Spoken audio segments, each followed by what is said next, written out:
मेरे सारे दोस्तों ने एसआईपी स्टार्ट कर ली है। मैंने भी फिलहाल मेरी इन्वेस्टिंग जर्नी स्टार्ट की। ऐसे ही मैं घर में बैठ के मैं कंपाउंडिंग के गुणगान गा रहा था, तो मेरी सिस्टर ने वो सुना और उसका इंटरेस्ट जग गया है एसआईपी स्टार्ट करने में। तो आज हम मेरे सिस्टर को हेल्प करने वाले हैं उसकी एसआईपी स्टार्ट करने में। Hello Priyanka, please introduce yourself to the viewers. Hello guys, this is Priyanka. I'm Aditya's sister and I am a UPSC lecturer. I have recently got my first salary. तो मैंने सोचा कि उसे कहीं तो भी इन्वेस्ट किया जाए एंड आदित्य सजेस्टेड कि मैं एसआईपी और म्यूचुअल फंड्स में इन्वेस्ट करूं। तो प्लीज़ आदित्य मुझे सजेस्ट करो कि मेरा जो ये फ्यूचर मिलियनियर होने का जर्नी है वो कैसे पूरा किया जाए। सो मेरे पास एक सीरीज ऑफ क्वेश्चंस है Priyanka.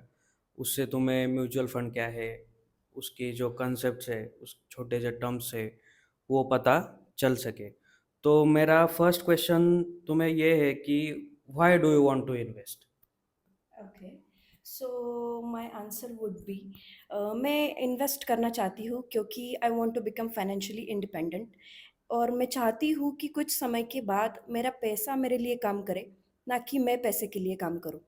And by investing the money in the market मुझे लगता है कि मैं ऐसा कर पाऊँगी, इसलिए मैं इन्वेस्ट करना चाहती हूँ। Okay. Okay. And I want to ask you कि आपको पता है कि म्यूचुअल फंड क्या है? मालूम है आपको? नहीं, मुझे अभी तक तो नहीं पता, जितना आपने मुझे आइडिया दिया है उतना ही पता है। Yes, I am explaining that mutual fund क्या है कि एकदम सिंपल भाषा में समझते हैं कि आप अगर तुम हो और आपके जैसे 100 लोग हैं और जिनको मार्केट में इन्वेस्ट करना है, फ्यूचर के लिए इन्वेस्ट करना है, लेकिन उनके पास टाइम नहीं है, उनके पास उतना समय नहीं है कि वो मार्केट को समय दे सके, वहाँ जाके एक्टिवली अपना टाइम इन्वेस्ट करके पैसे को मैनेज कर सके। तो आप क्या करते हो कि आप 100 लोग, समझो फंड मैनेजर मैं हूँ, मेरा म्यूचुअल फंड है। तो आप 100 लोग अपना पैसा जो है मंथली का वो मेरे को देते हैं एंड मैं कुछ फीस चार्ज करता हूँ एंड मैं आपका पैसा आपके बिहाफ पे मार्केट में मैनेज करता हूँ, इन्वेस्ट करता हूँ। ओके। ऐसे चलता है म्यूचुअल फंड का इंडस्ट्री, ये होता है mutual fund. So the next is Priyanka. Do you know about investment horizon? No, actually, I don't know about investment horizon. Please enlighten me. Okay, तो इन्वेस्टमेंट होराइजन होता है कि आप कितने समय के लिए आपका पैसा इन्वेस्ट करना चाहते हो। तो इसमें 3 टर्म आते हैं। Short term is for about 1 to 3 years, medium term is about 3 to 5 years, and long term investing is about 5+ years. 5+years. Yes. Okay. तो what is your investment horizon? So I would like to invest for a long term, so 5+years, Okay. and because मुझे ऐसा लगता है कि compounding का rewards मुझे तभी मिलेगा जब मैं लॉन्ग टर्म के लिए इन्वेस्ट करती हूँ। ओके। सो तो नेक्स्ट है risk tolerance.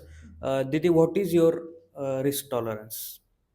My risk tolerance is quite high और मेरी एज भी कम है, तो मैंने सोचा कि मैं ज़्यादा देर के लिए इन्वेस्ट कर सकती हूँ। Okay, because risk tolerance is matters in the equity investing, because securities market में invest करना is little bit risky. So यहाँ पे हमको रिस्क टॉलरेंस का जो फैक्टर है वो अकाउंट में लेना पड़ता है। सो दीदी, नेक्स्ट इज, अगर एक म्यूचुअल फंड आपका पैसा मैनेज कर रहा है तो उसके बिहाफ पे वो आपसे एक फीस चार्ज करेगा, तो उसे हम एक्सपेंस रेशो कहते हैं। तो व्हाट डू यू थिंक कि एक्सपेंस रेशो कितना होना चाहिए, क्या होना चाहिए? मुझे लगता है कि एक्सपेंस रेशियो जितना कम हो उतना अच्छा है। Okay. It should be as minimum as possible. Okay. और मुझे कैसे पता चलेगा कि कौन से म्यूचुअल फंड में इन्वेस्ट करना है। तो म्यूचुअल फंड के अगर कैटेगरीज देखा जाए तो फर्स्ट है तो इक्विटी फंड है, जिसमें वेल्थ क्रिएशन होता है जो आपको करना है। एंड नेक्स्ट है डेट फंड होता है एक, उसमें गवर्नमेंट सिक्योरिटीज एंड बॉन्ड्स रहते हैं, वहाँ पे रिस्क थोड़ा कम रहता है लेकिन रिटर्न भी थोड़ा कम रहता है, एंड वो शॉर्ट टर्म इन्वेस्टिंग के लिए प्रेफर किया जाता है। देन आते हैं मिक्स्ड फंड, मतलब उसमें डेट भी होता है, उसमें इक्विटी भी होता है। तो जिनको थोड़ा सा रिस्क लेना है लेकिन उतना भी रिस्क नहीं लेना है, मतलब डेट से ऊपर लेकिन इक्विटी से नीचे, तो वो लोग ये मिक्स वाले फंड में जाते हैं। तो this is like mutual fund का कैटेगरी होता है। एंड ऑल्सो फोर्थ कैटेगरी है इंडेक्स फंड। जस्ट लाइक अगर हमारा इंडिया का जो इंडेक्स है, मतलब एक निफ्टी 50 लेते हैं हम लोग, तो निफ्टी 50 को जो मिमिक करता है उसे इंडेक्स फंड बोलते हैं। वहाँ पे एक्सपेंस रेशियो बहुत ही ज़्यादा कम होता है, क्योंकि फंड मैनेजर को अपना दिमाग नहीं लगाना होता है। जो निफ्टी 50 में जो 50 कंपनियां हैं टॉप, उसी में वो पैसा जाता है, उसी में वो पैसा लगाना होता है। तो वहाँ पे उनको ज़्यादा कुछ करने का नहीं रहता, उसके वजह से एक्सपेंस रेशियो इंडेक्स फंड में बहुत ही ज़्यादा कम होता है। So the next concept is of liquidity, that is lock in period होता है कुछ म्यूचुअल फंड के स्कीम्स में, एंड उसे हम क्लोज एंडेड बोलते हैं। एंड कुछ स्कीम्स होती है जिसमें हम पैसा कभी भी निकाल सकते हैं, तो वो ओपन एंडेड स्कीम हो गई। तो यहाँ पे आप कौन से स्कीम में जाना चाहोगे प्रियंका? मुझे लगता है कि मैं अगर ज़्यादा टाइम के लिए इन्वेस्ट कर रही हूँ तो I will go with close ended scheme. Okay, okay. Close ended मतलब वहाँ पे कुछ स्कीम्स में होता है कि 1 ईयर का और 3 ईयर का, समटाइम्स 5 ईयर्स का लॉक इन होता है।